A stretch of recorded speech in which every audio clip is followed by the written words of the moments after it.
I've been reading a lot of comments lately saying that surely I can't believe what some of these gurus are claiming. Some are even saying that these guys have to be joking. This video has over 1 million views and is titled How the Brain Creates Simulations of Reality.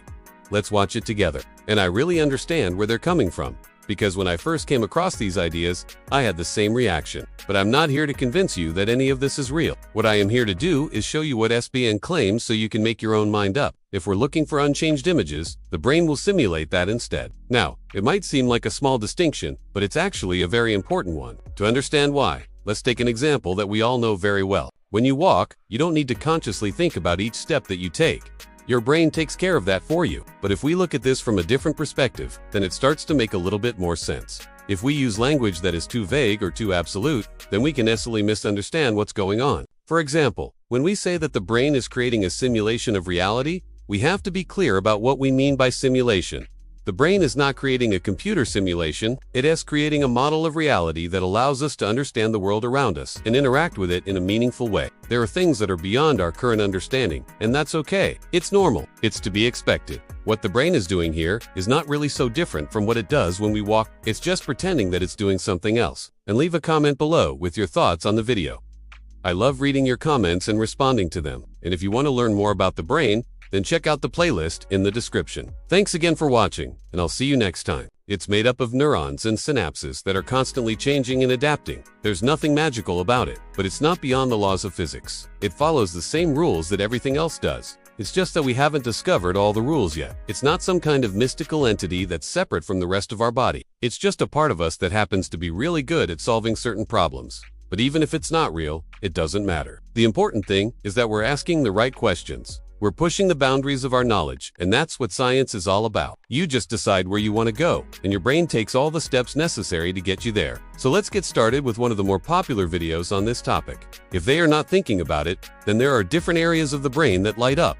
Then if they are, we couldn't do anything automatically. And this is why the researcher thinks that the brain creates simulations of reality. It also allows us to compare what we see in the world around us with what we think should be happening. And this is what we're doing in this experiment. We're comparing the two sets of images and asking the brain to find the differences. But if we change the question that we ask the brain, then the way that the brain processes the information also changes. It allows us to plan for the future and make decisions based on what we think will happen. So in this case, the brain is simulating walking. It has pretended that it is walking so that we can plan what we are going to do in the future. Okay, so here's the video that seems to be causing all the controversy. What we're seeing here is a series of experiments in which the participants were shown one set of images and then asked to identify which images in this new set were different from the original set. In experiment 1, there was no overlap between the two sets of images, and they were asked to find the new images. It's important to note that by simulation, he means something very specific. He doesn't mean a simulation like a computer simulation or a video game. What he means is that the brain creates a model of reality. This model is constantly being updated based on our experiences, and it allows us to predict what will happen in the future. In experiment 2, they were told that there would be some overlap, and they were asked to find the unchanged images. They were shown a new set of images and asked to find the ones that were different. And finally, in experiment 3, there was no overlap, and they were asked to find the new images again. The interesting thing here is that their performance changed based on how they were instructed. They were shown an image and then asked to identify which of these new images was the same. So basically the same question except for the instruction at the beginning. The researchers also used an EEG machine to measure brain activity. While they were doing this task, what they found was that the activity in the brain changed depending on whether they were instructed to look for the changed or the unchanged images. So it seems that the brain changes the way it processes information depending on the question that is being asked.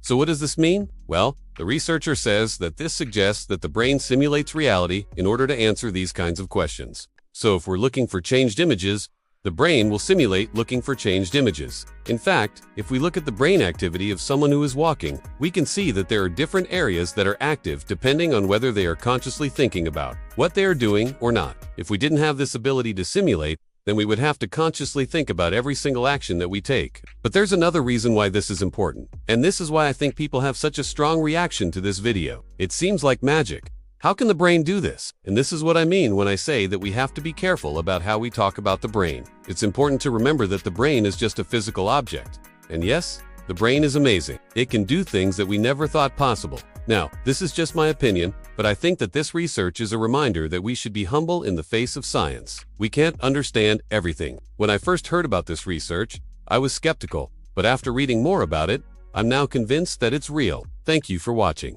If you enjoyed the video, please subscribe.